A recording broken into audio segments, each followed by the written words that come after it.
Bien, continuamos con nuestro estudio de Daniel capítulo 7, que ya traíamos, y lamento realmente que la semana pasada no se entendiera muy bien el video que había presentado, pero sí está creo que quedó bien grabado en mi computadora por lo menos. Creo que ya lo subí al YouTube también. Y vamos a ir finalizando, aunque no tenemos que pensar necesariamente que estamos cubriendo todo. Realmente hay muchas más teorías sobre esto. Los testigos de Jehová tienen su propia ideología, los adventistas también, varias iglesias evangélicas también. Y la idea que aquí presentamos es que Daniel estaba teniendo una visión a futuro. O sea, Daniel no estaba viendo el pasado, estaba viendo el futuro. Solo que tenemos que estar claros en que era el futuro de Daniel, no el futuro nuestro. Cuando nosotros escuchamos que cierto profeta mira el futuro, tendemos a pensar que se está refiriendo a nuestro futuro, o sea que a partir de ahora. Y realmente no, estaba viendo el futuro a partir de él. Y entonces, o en tanto el presente, porque mira este león con alas, que se supone era el rey Nabucodonosor, y después mira al oso, que se inclina más de un costado que de otro y tiene tres costillas que está mordiendo con el hocico, ¿no? Decíamos la vez pasada los tres reinos de Lidia, Babilonia y Egipto. Y después mira una bestia espantosa, que quién quita que sea como esta, o mejor dicho, lo más probable es que no sea como esta que yo estoy presentando acá, porque como solo dijo que era espantosa en gran manera, entonces espantoso puede significar muchas cosas. Aquí pintaron esto los artistas, ¿no? Y si uno entra a internet, también jale yo, si uno entra a internet hay muchas bestias espantosas que ellos presentan, como lagarto, como cocodrilo, como dinosaurio, hasta un T-Rex salió ahí con 10 cuernos, ¿no? De hecho, Daniel no quería describirla, simplemente dijo espantosa en gran manera, o sea, a nada que yo pudiera comparar se parece, y tenemos ahí una flechita del tiempo. Muy bien. Y hemos visto hasta el momento ya vamos a decir, oh, me faltó el leopardo aquí, se me escapó, ¿no? Pero el leopardo con cuatro alas no lo puse. Ahí lo vamos a poner después. Pero el caso es que la mayoría, o sea, de eruditos, van a estar de acuerdo en que León hace referencia a Babilonia, ahí no nos dividimos. Luego que el oso es a Medio Persia, el reino de Medio Persia, parece obvia la alusión, y que el cuarto reino, es decir, el tercer reino, que era el de Leopardo, que se me olvidó poner aquí, con cuatro cabezas y cuatro alas, es una referencia al reino de Alejandro, al reino de los griegos, que fue un imperio increíblemente grande realmente. También están unidos. Ahora, cuando vamos a la cuarta bestia, decíamos, en término general, porque hay subdivisiones. Y hoy voy a presentar una teoría que me faltaría mucho tiempo para presentar, realmente la voy a resumir, aunque creo que en término general la conocemos muy bien, pero la voy a presentar. Y bueno, cuando llegamos a la cuarta bestia, decía la vez pasada, es que ya algunos estudiosos académicos dicen, se dividen. La cuarta bestia, dicen algunos, representa el reino de los Seleucidas. Y por lo tanto, el cuerno pequeño representa a Antíoco Epífanes. Habíamos nosotros leído esa teoría y citábamos a Macabeos, cómo es que ellos vivieron cierta persecución, ¿no? Y la gran mayoría de académicos, los que dicen que se refiere a Antíoco, generalmente son los académicos liberales. Aquí no estoy hablando de iglesias, o sea, no estoy hablando de tal iglesia o tal iglesia. Generalmente las iglesias tienen libertad en cuanto a estas cosas, con excepción, por ejemplo, de los testigos de Jehová o de los adventistas. Para ser un poquito más claro, los pastores adventistas no tienen derecho de pensar qué es lo que ellos van a enseñar o qué es lo que ellos van a creer, porque la denominación se los dicta. O sea, si un adventista se sale de la corriente, automáticamente es despedido. No sucede así, por ejemplo, en el mundo evangélico o como la Iglesia Católica, ¿no? Todos piensan. Es más, el sacerdote de San Juan, Ostuncalco, bueno, no creo que ahorita estén dando misa. Supongo que no. No creo que estén utilizando tecnología, pero si estuvieran, no me he cerciorado de eso. Si estuvieran, el sacerdote de San Juan Ostuncalco predicaría el mismo mensaje que predicaría el de la Iglesia Católica que tengo a 2 cuadras aquí. ¿Por qué? Porque desde Roma les dictan lo que ellos van a decir. O sea, son las mismas lecturas, es la misma liturgia, todo es lo mismo. Y entonces no hay libertad. ¿Qué libertad tiene el sacerdote de decir, no, ¿sabe qué? Hoy voy a enseñar de otra cosa?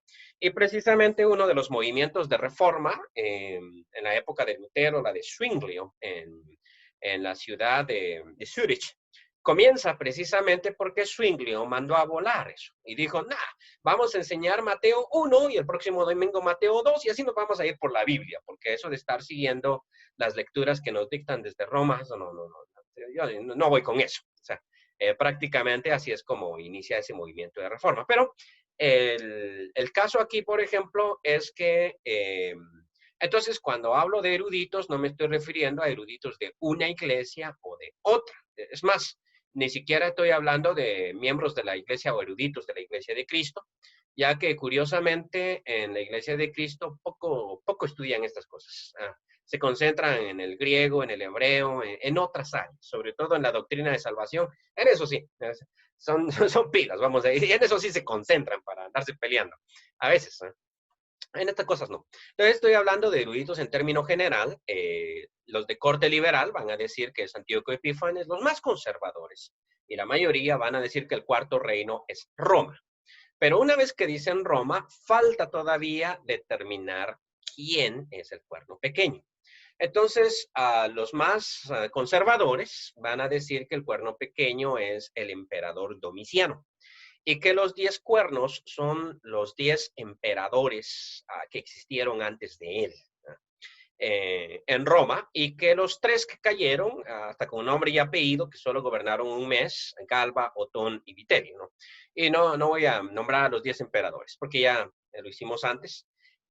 Los siguientes, sí, puse a un pastor adventista la vez pasada porque ellos son típicos para esta teoría, pero no son los únicos. Las iglesias presbiterianas y bautistas también han dicho lo mismo.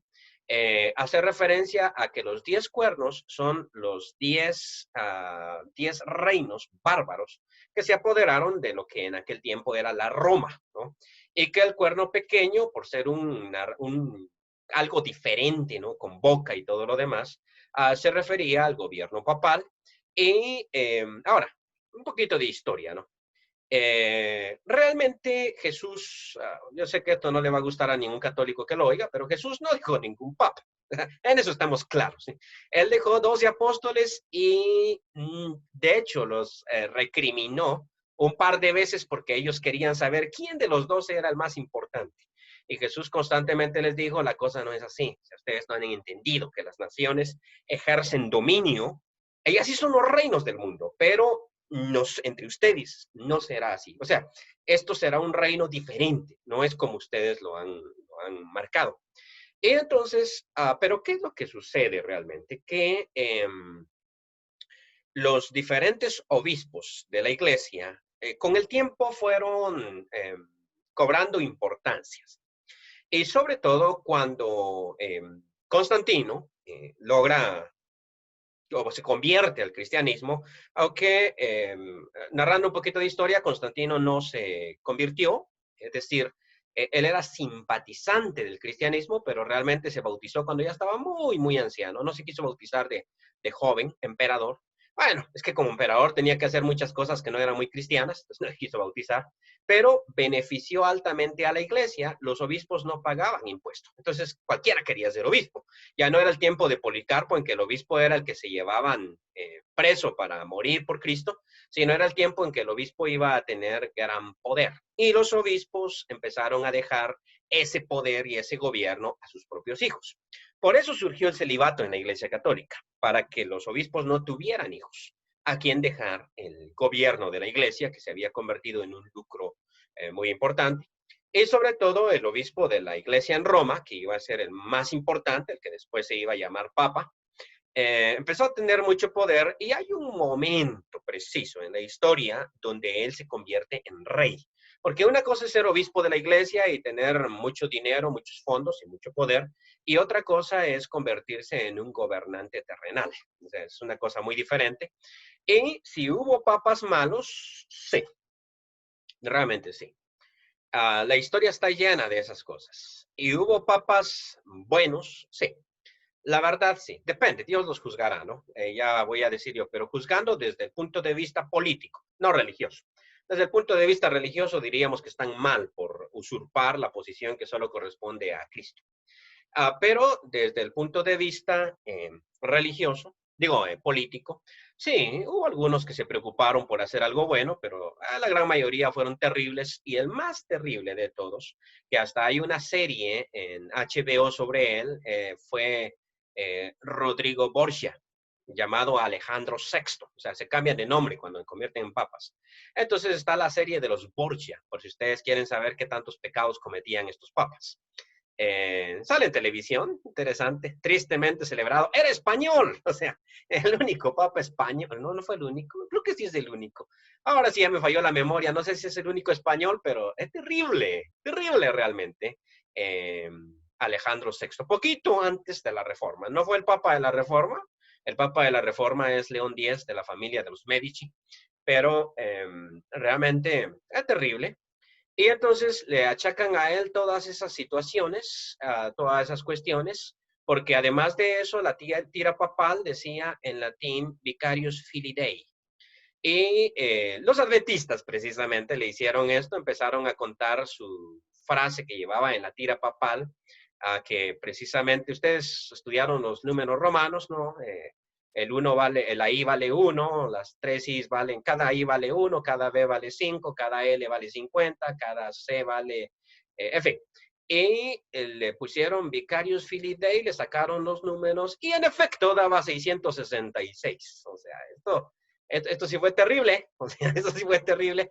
¿Qué pasó? No, sí la cambiaron. O sea, el Papa actual tiene en su frente, lleva Vicarius Christi, o sea, representante. Vicarius quiere decir representante. Entonces él tenía representante del Hijo de Dios, Vicarius Filii Dei, que se lo cambió a Vicarius Christi. Ya no tiene el 666, ya se lo quitó. Bueno, el caso es que falta una todavía. Aquí tenemos, y lo voy a ilustrar acá, y no voy a citar textos, pero sí se pueden citar textos. O sea, lo que pasa es que si cito textos no termino hoy. Entonces, y no piense que no tiene textos, sí tiene textos. Entonces, esta es la vila del tiempo, vamos a decir. Y el mundo está cortado en dos eventos. La primera venida de Cristo, que represento con una cruz, y la segunda venida de Cristo, a las cuales no les pongo fecha. La primera venida obviamente está en el 30, 29, 30, 31, 32, 33. En esas fechas hay malos cálculos en nuestro calendario, así es de que no sabemos si Cristo nació en el año 0 o nació en el año 4 antes de Cristo. Entonces también para su muerte, nosotros generalmente decimos que la iglesia surgió en Jerusalén en el año 33, pero históricamente no estamos seguros de eso, pudo haber sido el año 29 también. Los católicos dicen que fue el año 29. ¿Y por qué? Porque el año 29 la Pascua cayó jueves, justo como Cristo la celebró. Bueno, eso tiene uno que concordar la tradición de que en efecto Cristo comió de la Pascua el jueves, etcétera. Pero año 29, 33 y la segunda venida de Cristo, pues esa ya quedamos claros de que nadie sabe. Pero la pinto con una flechita azul para su retorno. La teoría va como sigue. Antes de la venida de Cristo hay un evento que se llama Gran Tribulación.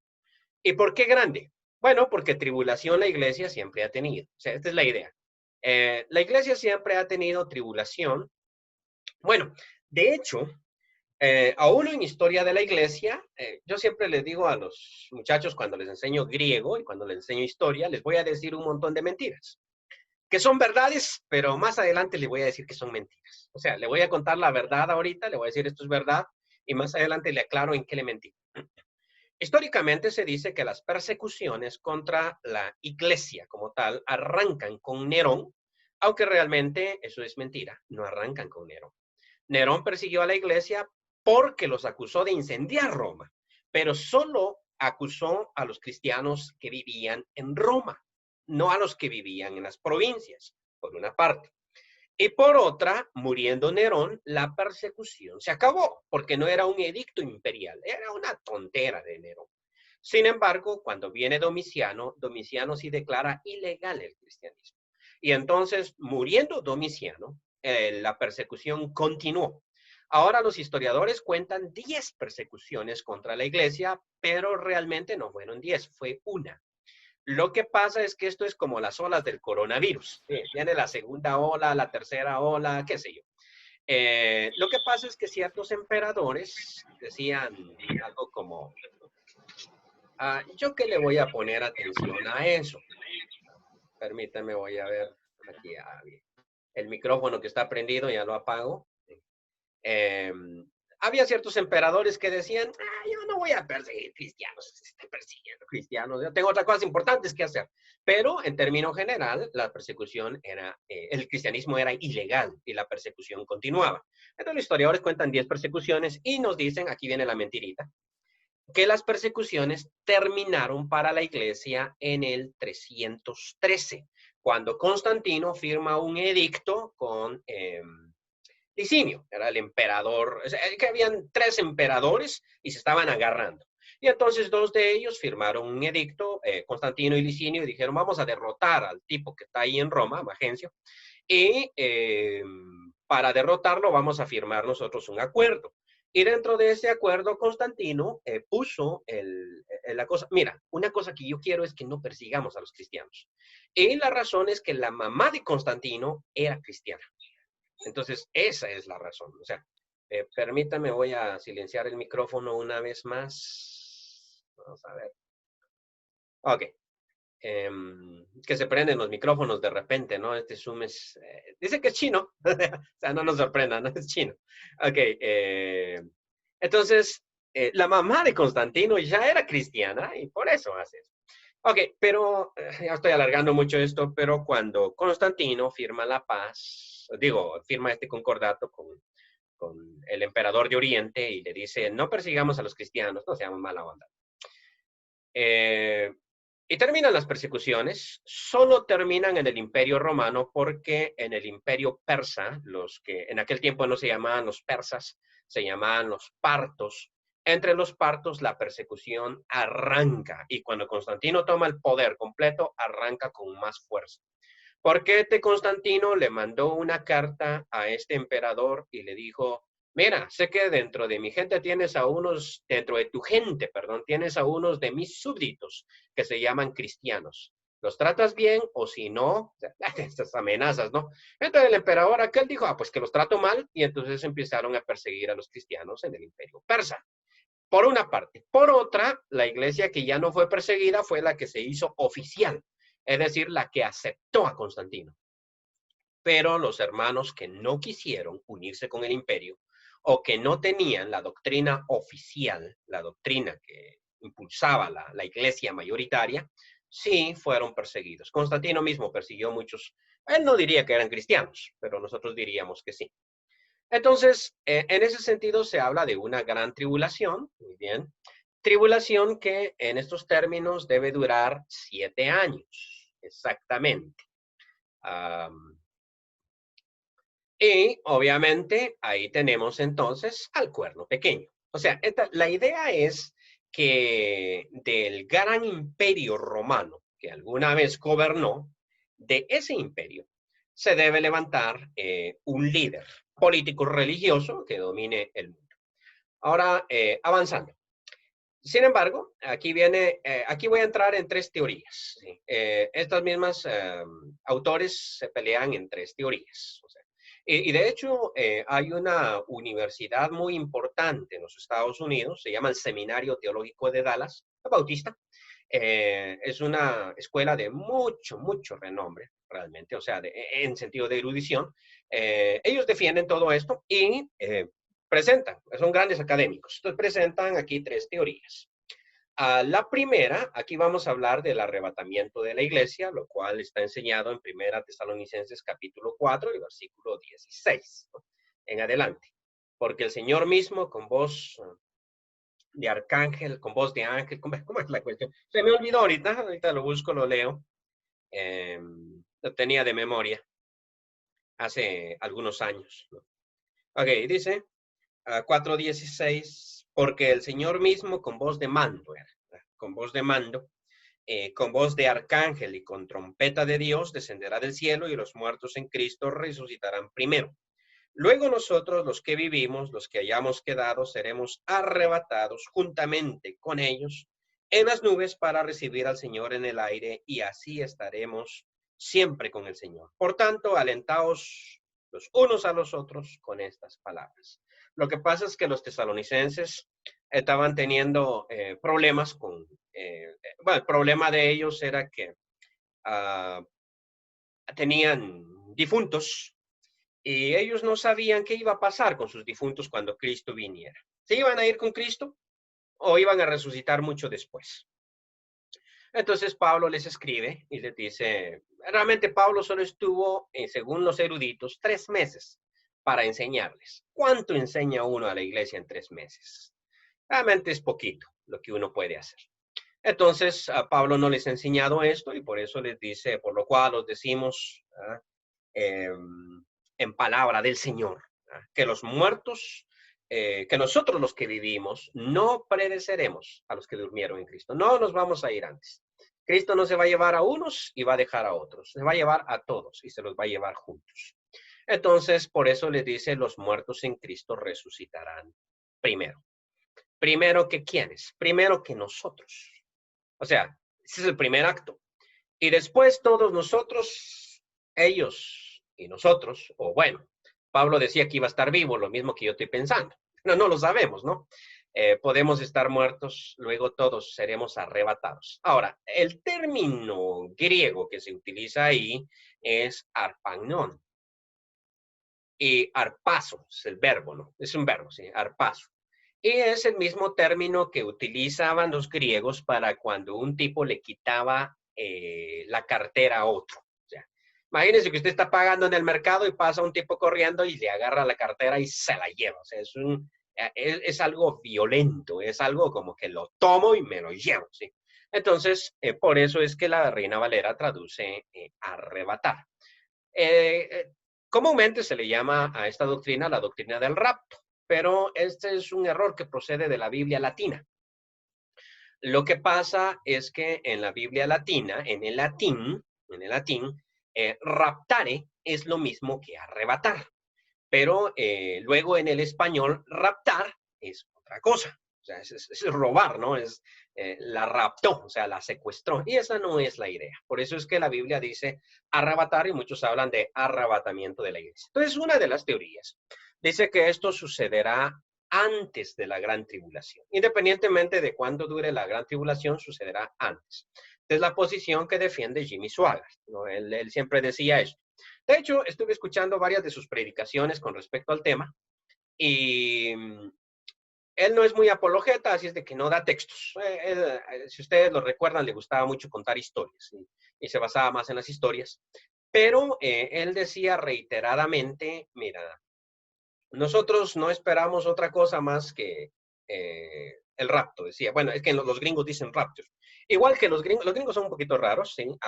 El Espíritu Santo, Jimmy Swaggart le dice Holy Ghost, o sea, el santo fantasma. O sea, eso, qué raro suena eso, ¿no? En inglés. Obviamente el traductor dice Espíritu Santo, ¿no? Pero esto es típico de los gringos, ellos así dicen. O sea, cuando dicen Espíritu Santo, no dicen Holy Spirit. Esto es moderno, realmente, sino ellos dicen Holy Ghost. O sea, el santo Ghost es fantasma, ¿no? Bueno, no me voy a meter mucho en eso. Entonces él dice, mira, lo único que estamos esperando es eso. No esperamos otra cosa. ¿Por qué no esperamos otra cosa? Porque todo lo que suceda en la gran tribulación, o lo que quede sucediendo, no es de interés de la iglesia porque la iglesia se va antes. Entonces, no hay persecución contra ella, no hay tribulación contra ella. Pero entonces surge la pregunta, oye, pero si la iglesia se va antes de la gran tribulación, entonces, ¿por qué se llama gran tribulación y en qué sentido afecta a la iglesia? Y la respuesta es en ninguna. Pero esta no es la única teoría, ¿sí? La otra teoría dice que el arrebatamiento de la iglesia se da al final de la gran tribulación. ¿Y esto por qué? O sea, ¿por qué lo dicen? Bueno, porque hay algunos pasajes en el Nuevo Testamento donde se habla de gran tribulación. Ahora, esos pasajes que se hablan de gran tribulación están en Mateo. Mateo 24. Entonces habrá gran tribulación cual no la hubo antes de que el mundo fuera, ni la habrá después. Y entonces se preguntan, ¿por qué se lo dice a los discípulos si ellos no van a experimentar la gran tribulación? Entonces surge la teoría, no, es que Cristo viene al final de la gran tribulación y por eso hay que soportar la tribulación. ¿Y cómo contestan los que dicen que esto es antes de la gran tribulación? Pues dicen, no, mira, es que esta es una tribulación para los judíos, no es una tribulación para los cristianos, es para los judíos.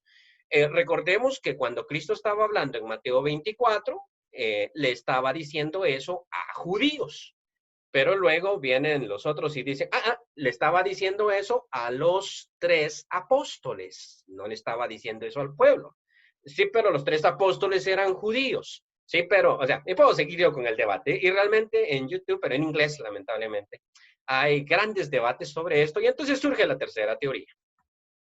¿Qué te parece si mejor el arrebatamiento de la iglesia se da a la mitad de la gran tribulación? ¿Cómo así? Mira, esta gran tribulación es el gobierno del anticristo durante 7 años. 3 años y medio es buena onda. Y 3 años y medio es mala onda. O sea, qué interesante, ¿no?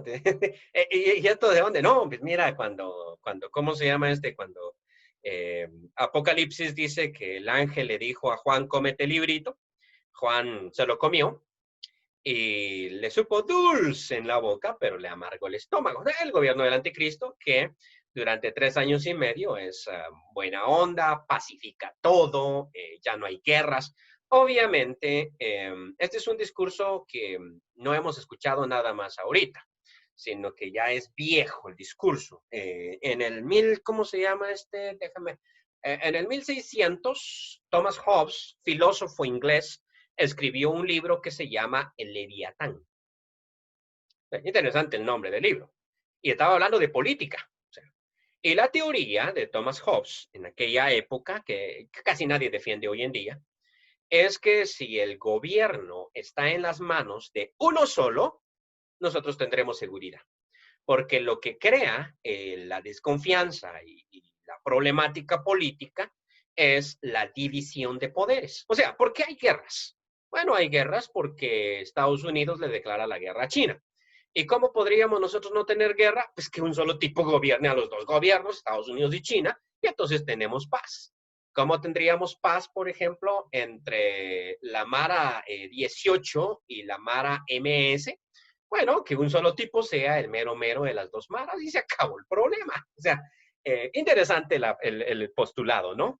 Y los mexicanos lo han experimentado, o sea, cuando el Chapo Guzmán estaba libre en México, no había tanta violencia como cuando mandaron al Chapo Guzmán a Estados Unidos. La violencia se ha incrementado en México por los carteles, precisamente porque hay varios narcotraficantes y entonces se pelean el mercado. Pero si hay solo uno, entonces ponen orden a todos. Esta es la idea, y la idea es interesante, ¿no? La idea es que este líder de carácter mundial gobierna con paz, tranquilidad, 3 años y medio, y los otros 3 años y medio es terrible, y entonces tenemos ahí. Pero entonces la gran tribulación tendríamos que reducirla a 3 años y medio. Seguimos todavía con esta situación. Pero estas serían las 3, vamos a decir, teorías. En eso, se me ocurrió meterme un poquito al internet y revisar la cuestión del 666. Y voy a decir lo que no es. Si uno se mete en internet, el internet arroja mucha información que no tiene nada que ver realmente. O sea, por ejemplo, yo quise buscar un video que explicara todas estas teorías y no hay. O sea, la mayoría de videos son terribles, ¿no? Pero observen, esta es la posición adventista. Sello de la bestia, 666. El sello de Dios, 7. 7 es sábado. 666 es domingo. ¿Qué dicen los adventistas sobre el 666? Dicen que el sello de que uno es de Dios es igual al sábado. Y el sello de que si uno es del diablo y de la bestia, es si uno guarda el domingo. Aunque yo les haya dicho, yo no guardo el domingo, porque nosotros como Iglesia de Cristo no guardamos el domingo. Bueno, los que vivimos cerca de los metodistas nos damos cuenta que no guardamos el domingo. O sea, que el domingo para nosotros es día de reunión, porque Cristo resucitó el primer día y por lo tanto nosotros celebramos su muerte y resurrección por medio de la Cena del Señor, pero no es que nosotros guardamos el día. O sea, en día domingo nosotros trabajamos si queremos trabajar, descansamos si queremos descansar. O sea, no es un día de reposo. Pero ellos dicen que ellos le echan la culpa al papado, dicen que el papado es el cuerno pequeño, pero no el anticristo. Que el anticristo va a surgir de la Europa, de la mancomunidad europea. Y claro, para eso ellos tienen que armarse, que ahorita están desarmados. Entonces, de la mancomunidad europea, y que este anticristo en unión con el papa, lo cual pues parece un poquito lejos, realmente pensándolo bien, porque Europa cada vez se hace más atea y más musulmana y menos cristiana. Así es de que se unan con el Papa, eso está en veremos. De hecho, calculan que de aquí a unos 40 años España será musulmana una vez más. ¿Por qué? Porque los cristianos, cristianos en comillas, porque realmente no son cristianos, españoles, están teniendo en promedio, un hijo por cada 3 parejas. O sea, se casan 3 parejas, 2 deciden no tener hijos y una decide tener hijos. Mientras los musulmanes que viven en España están teniendo 9 hijos por pareja. En un sistema democrático, haga la cuenta en 40 años y verá que sí, van a ser musulmanes. O sea, esto es típico y esto está pasando en toda Europa. Y como contaba antes del inicio de la clase, muchos en Europa se consideran cristianos, pero realmente no son cristianos, son ateos. Me decía un misionero norteamericano, precisamente, él me dijo, yo fui a Múnich. En Múnich estuve trabajando como misionero de la Iglesia de Cristo. La mayoría de la gente en Múnich, Alemania, es católica. El católico alemán es como el católico latino, me dijo él. El católico latino dice que es católico, pero jamás lee su Biblia. Pero, esto sí, tiene gran respeto por la Biblia. Eso significa que si uno le muestra con la Biblia, él entiende y él obedece. Es fructífero. Me fui de Múnich y llegué a Alemania. En Alemania, digo, me fui a Berlín. En Berlín, la mayoría son protestantes luteranos. Y yo dije, va a ser igual que en el sur. ¿Y qué? Me dijo, no, no, no, no, no. Cuando yo les salía con la Biblia, me echaban de la casa y me decían, eso es cuento de viejas. Oye, pero usted no es cristiano. Sí, luterano, pero yo ya me di cuenta que la Biblia es un asunto de hadas. Puso, precisamente él inició un programa que ahora es a nivel mundial que se llama Let's Start Talking. Como no podía evangelizar a la gente en Alemania, se le ocurrió ofrecer clases de inglés y dijo, así me los atraigo. Tuvo cerca de 40 la primera clase. Y cuando sacó el libro de texto que era la Biblia, les voy a enseñar inglés leyendo la Biblia. El siguiente día no apareció nadie. Así que se le ocurrió cortar su Biblia, hizo fotocopias, recortó la Biblia e hizo un libro de texto y él mismo lo engrapó. Y ese era su libro de texto. En la siguiente promoción escondió la Biblia dentro de un libro de texto. Agarró textos y los puso ahí. ¿Verdad? Y curiosamente me dijo, es como que la Biblia fuera veneno para ellos porque cuando yo la oculté dentro del libro de texto, curiosamente vinieron. Bueno, pero la idea aquí es, sí, termino esta idea. La idea aquí es que en algún momento eh, oficialmente, dicen los adventistas, se va a prohibir guardar el sábado. Y cualquiera que guarde el sábado va a ser asesinado. Y se va a obligar a guardar el domingo. Bueno, una amiga adventista que yo tenía me preguntó, ¿y qué vas a hacer cuando eso pase? viejo, le digo, porque no creo que pase en mi vida. O sea, ¿qué vas a hacer cuando eso pase? Voy a ser un viejito, porque no creo que eso pase en el futuro reciente. Pero de cualquier manera, allá los adventistas, ¿no? Con su teoría.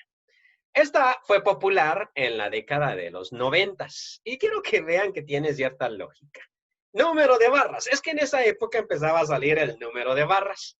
Y las barras son un montón de barritas que la computadora lee. Entonces, esta es típica, ¿sí? Porque cada dupla de barritas significa un número.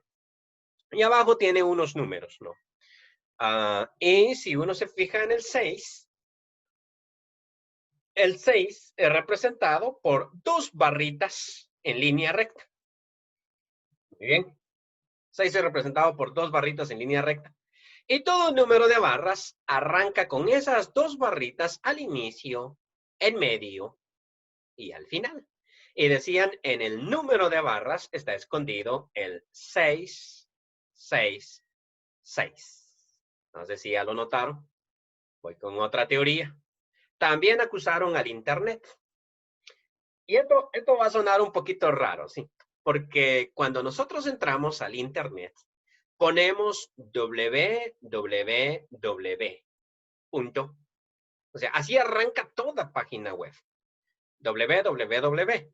Y esto es porque W son las siglas en inglés de Internet, ¿no?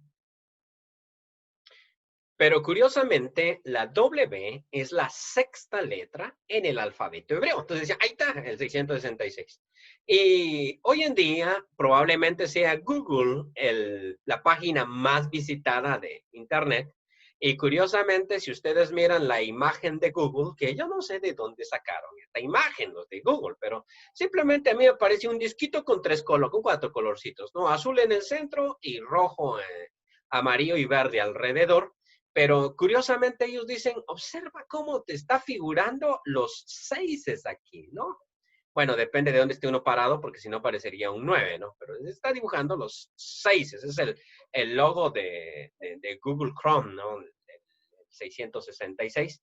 Y de último, pues ya salió esta teoría de que este chip, se ha fabricado este chip, sí. ¿De qué tamaño? Bueno, ahí pueden ver ustedes a un dedo y pueden ver el tamaño del chip. Por eso se llama microchip. Ahora, ¿he visto yo de esos microchips? Sí. ¿Los he visto instalados en el cuerpo? Sí. De hecho, hay anticonceptivos en microchip. O sea, simplemente le hacen una operación a la mujer bajo la piel, le meten un chip como este y la mujer queda infértil todo el tiempo que tenga el chip. Cuando quiera tener niños, simplemente le quitan el chip. Yo no sé cómo hacen esta tecnología. No logro entender ni cómo se hace. Simplemente observé un brazo una vez que tenía una de estas cositas y pregunté, ¿y eso qué es? Es un anticonceptivo. ¿Cómo funciona esta cosa? Se llama la atención, ¿no? No, simplemente que teniendo esto en el brazo, así es de que revisen brazos, por favor. No, no, ahorita no, déjenlo para después. Revisen brazos. Es un simple anticonceptivo. Y entonces, ¿qué posibilidad hay? Bueno, aquí está la teoría, ¿no? De que cuando vengan vacunando para el coronavirus, y lo que pasa es que el tipo que es el pesado en Internet es Bill Gates, pero Bill Gates no es el dueño de Google. Esto sí que quede claro, ¿no? No es el dueño de Google, pero sí es el dueño de la www, ¿no? Entonces, ¿cómo se llama este? Bill Gates es el que más dinero ha dado precisamente a la vacuna, porque el tipo da dinero a toda causa da dinero y a causas muy malas a veces, ¿no?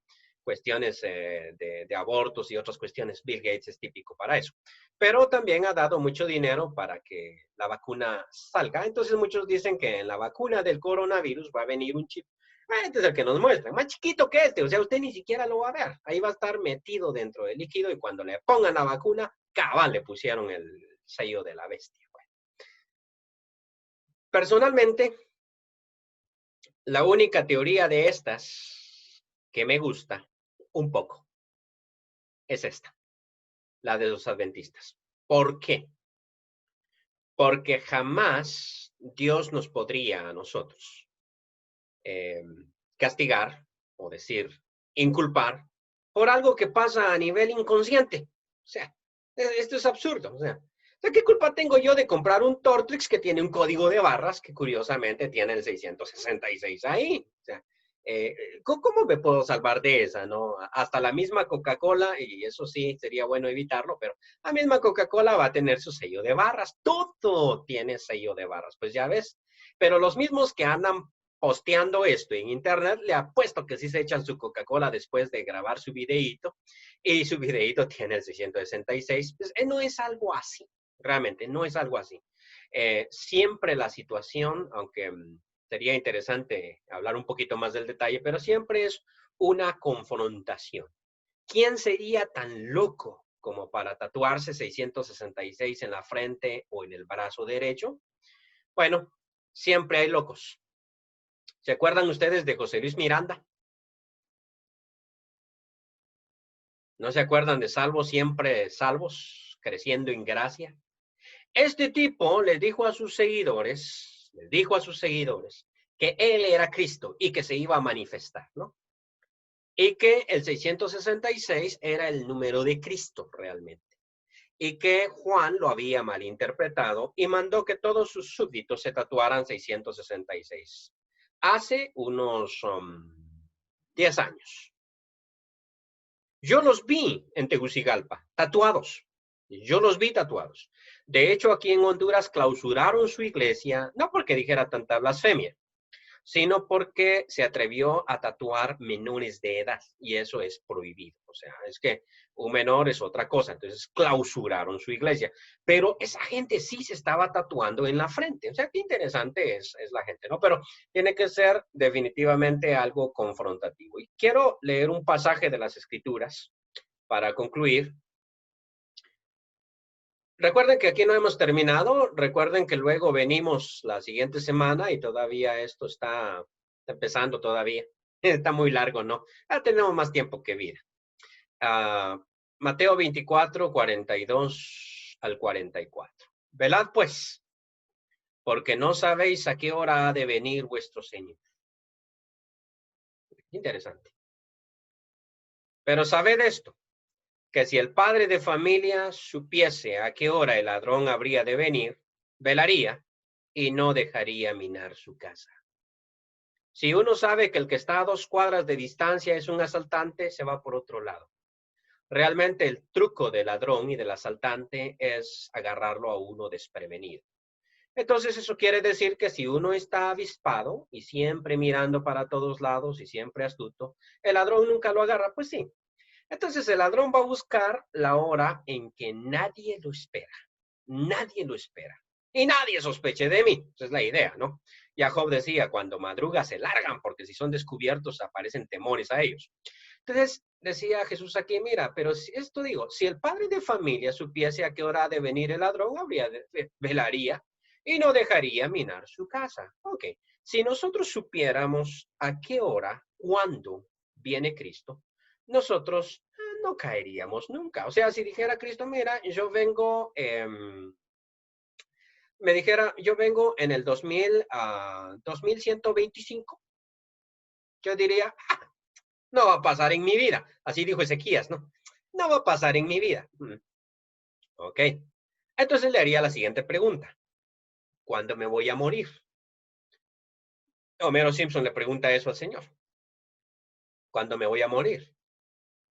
No te lo puedo decir, le dijo el Señor. Vamos, le dice, no seas malo. Ay, Homero, ¿qué te cuesta esperar una semana? No es para tanto, o sea, no seas desesperado, ¿no? El caso es que si me dijera, Servín, tú tienes 3 años más de vida, entonces yo pensaría, cuestión totalmente incorrecta, obviamente, ok, voy a vivir mi vida durante 2 años y medio, o lo que tenga, y luego las últimas 2 semanas, ahí sí me consagro a Dios, ahí sí por algo. Hago esto, hago lo otro, y ese es un pensamiento muy, muy, muy malo.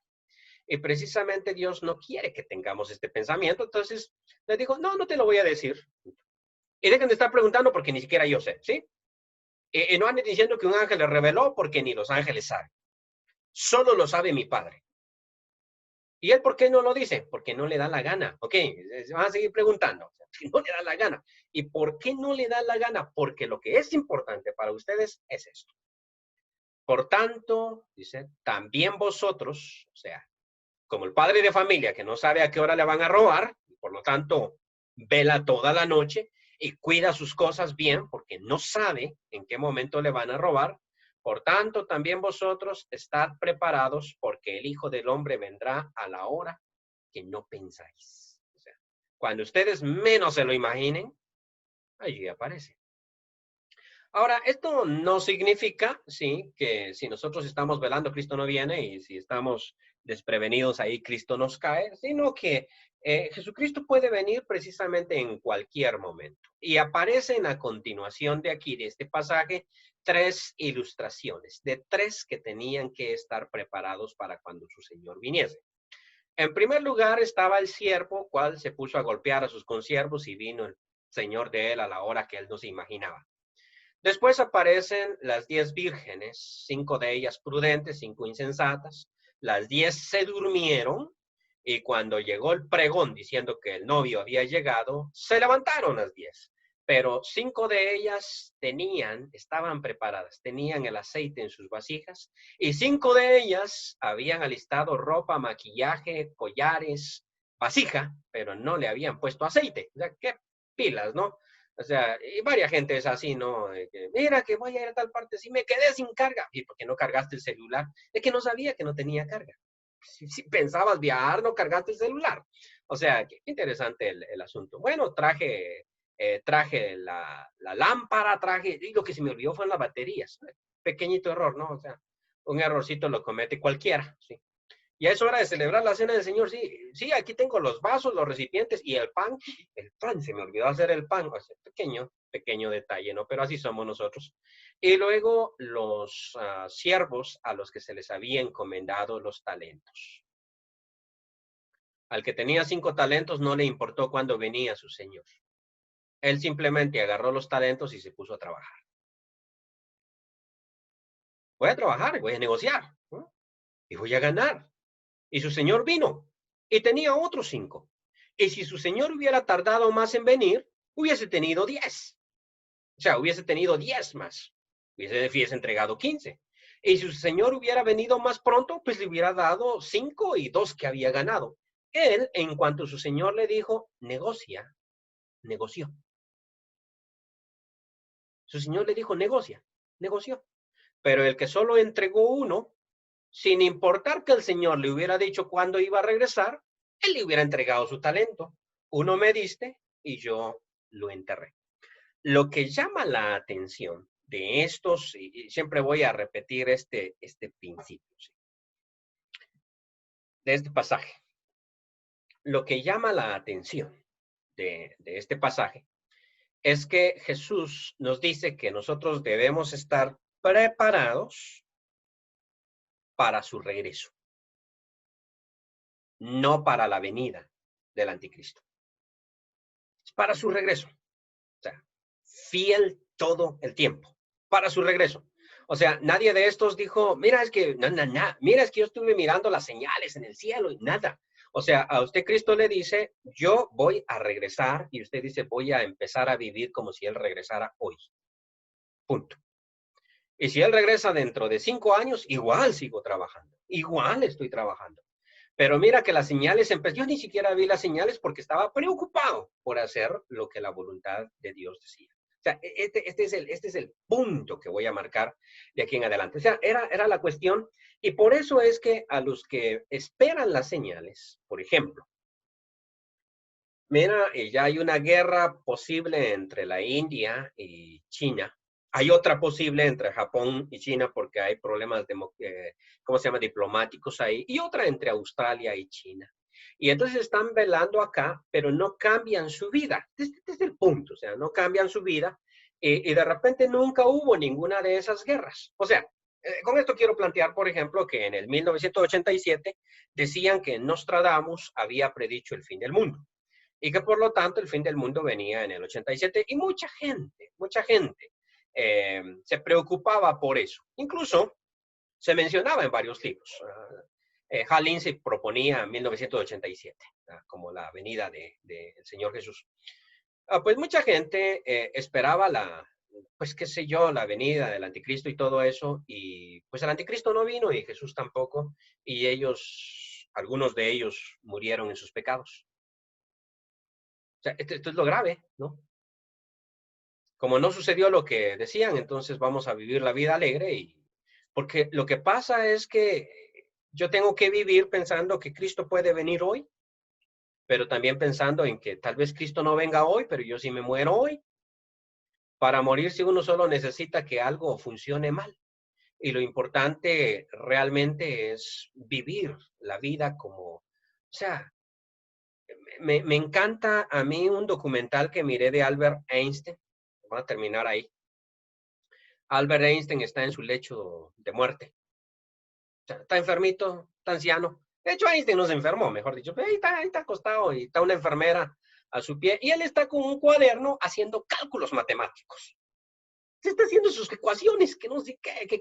Él estaba obcecado por hacer una ecuación que explicara todo. Se llama la teoría del todo. O sea, él sí tenía un proyecto en vida y quería hacer la teoría del todo. Y entonces él está ahí haciendo sus cálculos y la enfermera le dice, señor Einstein, le dice, ¿ya cenó? Sí, le dice, ya.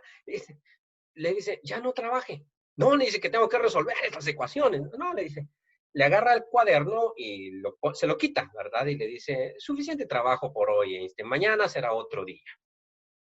Y entonces lo recuesta y él le dice, sí, ¿verdad? Mañana será otro día, sí. Y 15 minutos después lo declararon muerto. O sea,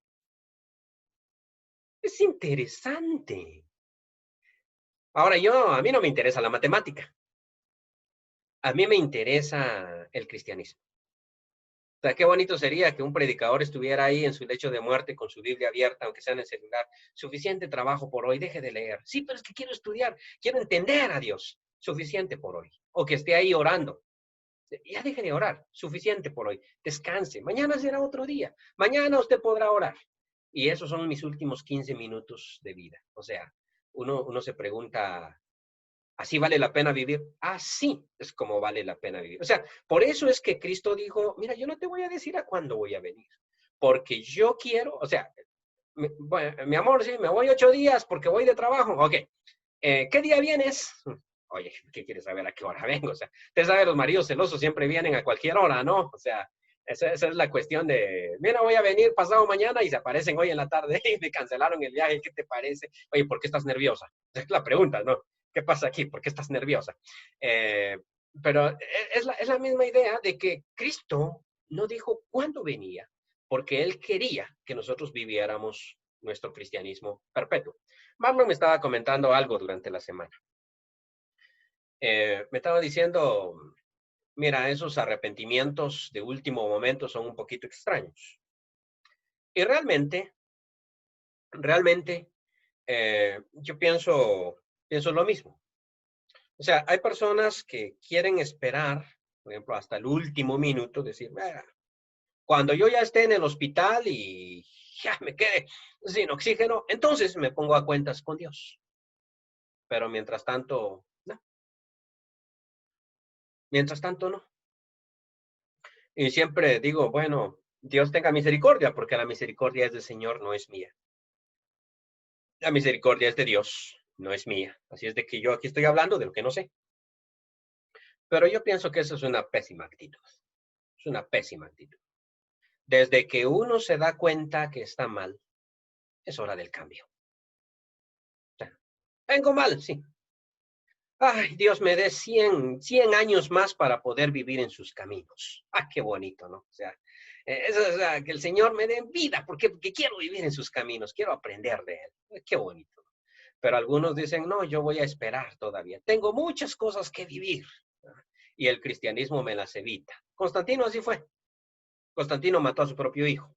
Triste. Es una historia muy triste. Ah, Constantino, ¿crees tú en el cristianismo? ¡Ah, claro que sí, esa es la verdad. Claro. Sí. Mi mamá es cristiana. ¿Y tú?